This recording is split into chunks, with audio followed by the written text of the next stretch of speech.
Okay, Coogie. Well, first we should be saying thank you to all our listeners, mate, and because we want to thank you for tuning in, and I want to thank you, mate, for your time and your intellect that you and your effort that you put into these things.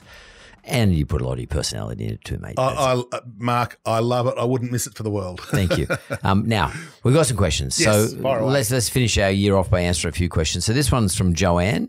Yep. And Joanne says, should we be concerned about the serviceability buffer remaining at 3% in the foreseeable future? Now, she's talking about the serviceability buffer that sits over the top of a mortgage rate. So let's say the mortgage rate, retail rate is 6.2. Lenders like me add 3% onto it. So we assess you as to your ability to service a loan at 9.2%.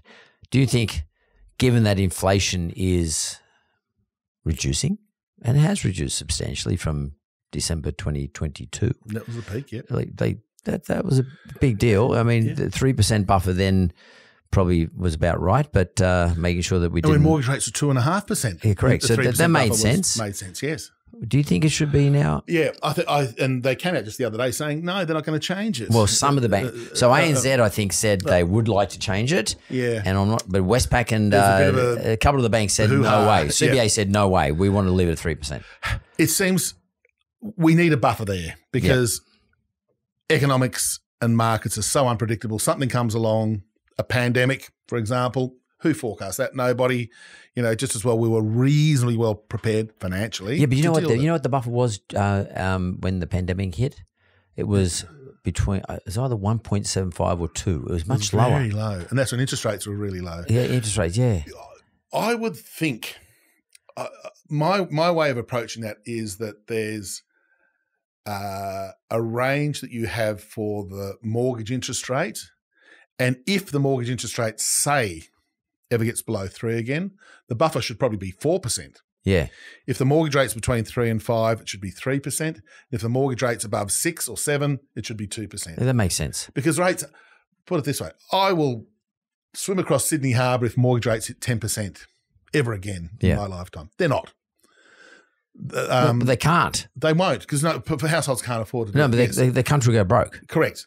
Because we borrow too much money. And unless there's some absolutely global disaster, they're not going to go to 0% again. But maybe 2%. Maybe the algorithm has to be a little bit more complicated than that, Cookie. So maybe the algorithm has to be more like, I like what you're thinking there. I like the step ups. But maybe we're also got to say, but there's also got to be something else in the algorithm that wages haven't gone up by 100%. Yes, because of course it's about your income, isn't it? Your wage. Yeah. Yep. So Joanne's got a great question there. It's a complicated answer though. And yes, and I would like to think that both the borrower, the person applying for the loan, is humble enough to sort of say, I'd really like to borrow a whole lot of money, but if rates go up even 1%, I'm in trouble. Yeah. So therefore I won't borrow that much money. And of course the lender does the due diligence and says, well, hang on, you've got a good income here.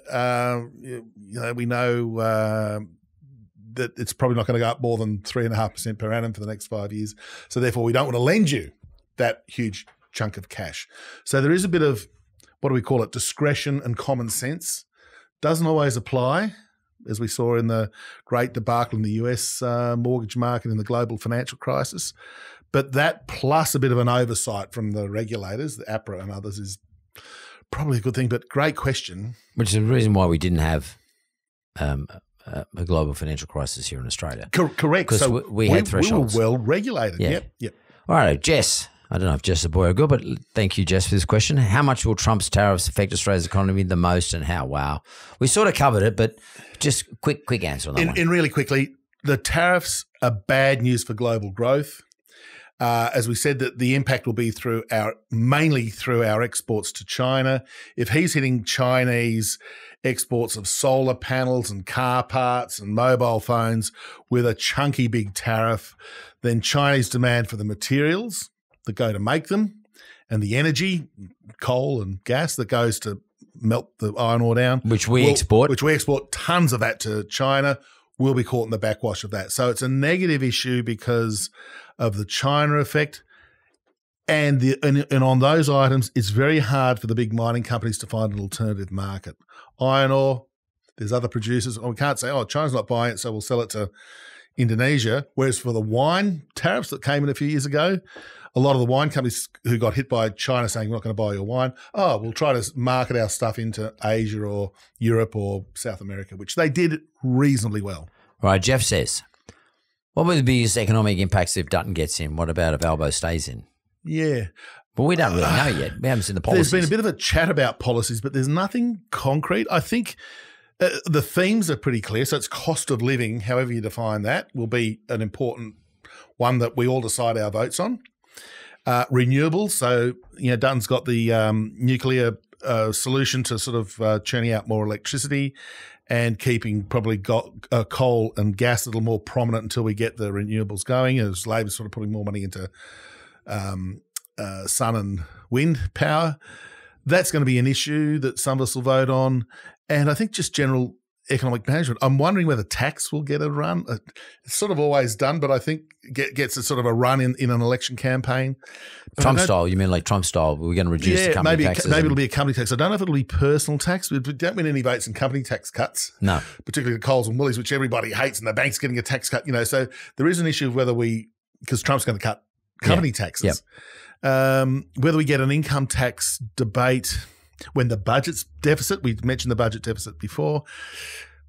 I think we just need a couple of years of consolidation. So and that's one good thing about the Australian political scene. While there's clearly a difference between Labor and Liberal, yes, there is, no doubt. The differences aren't as extreme as in the US. No, totally. We don't have a Donald Trump and we don't have a Joe Biden. Or a Kamala. We don't have them. And the other thing that I think could be, what do we call it, sand in the gearbox. We're probably going to have a lot of independents, Teals, Greens, these sort of people elected to the parliament. People are pretty pissed off with the two big parties at the moment.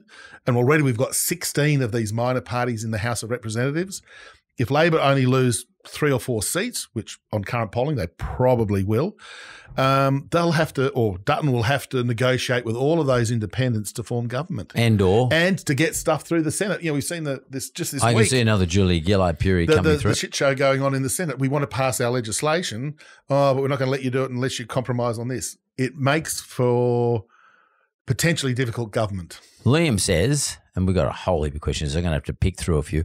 Liam says, and you were part of Julia Gillard's non-cabinet advisory team. Yep, fair summary. Do politicians understand economics, or they're just listening to advisors? Yeah, they're pretty good. I'll take a step back from that, and I've dealt with people on all sides of politics over. Look at my grey hair. I've been around a long time, Mark, as you know. But I did have the close and intimate sort of liaison with the Gillard government back, 13, 14 years ago. Believe it or not, they want to do the right thing. But what about do they understand? They've got what is their level of their understanding? Look, they're pretty. If you sit them down and say, "Hey, this is why," I'll pick a bit of a debacle item in that period, which was the mining tax. I remember it. I remember Wayne Swan giving me a great big lecture on this. On the mining tax, they understood it, but they didn't understand. They didn't understand how bloody complex it was to explain. And even someone like me, I know these things moderately well, better than most, and I'm not being a smart aleck here. I thought, holy shit, this is so complicated. You are not, no matter how much revenue you raise and you use that money to fund Medicare, you're not going to get in and say, oh, that's a great idea, because it was so complex. It was a threshold over the 10-year bond yield on a super profits. And why don't you just charge bloody $5 a tonne on iron ore? And that goes to the Commonwealth government, full stop, and we use that, for whatever we want to use it for. Understandable. People think, oh, fair enough. These mining companies are making truckloads of money, $5 a tonne on iron ore. They'll still make truckloads of money, but the government will pick up a few $billion. So it's the complexity. They do understand. Well, maybe they don't have. They've got their political hat on 98% of the time, and their economic hat on 2% of the time. Could it also be though that whilst they're not necessarily knowledgeable about it, so they didn't do an economics degree or they're not an economist, once it's explained to them, they understand it. Yes. And I think particularly that's for the people point. like a Prime Minister or Minister for Finance, Yeah. and Treasurer and all these sort of people, they tend to come with, or to get appointed that role, you've got to do some economic stuff as a junior politician back in your young days. And you get involved in things like the House of Reps committee on grilling the Reserve Bank every 6 months. And so you get to know some economics that way, which is good. But I think, and a lot of them, look, a lot of them are pretty good at it.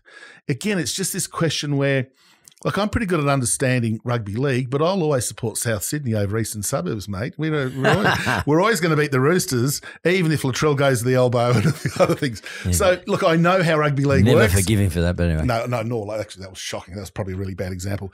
So they understand it, like I understand rugby league, but I've got my blinkers on. Come on, Rabbitohs. And, so they say, come on, Labor Party, come on, Liberal Party. That's a good analogy, actually. And so they and that dominates. So, and they might say, "Oh, gee, we should revise the GST," and it's good economics, but politically, it's suicide. Yeah. Yep, it's death.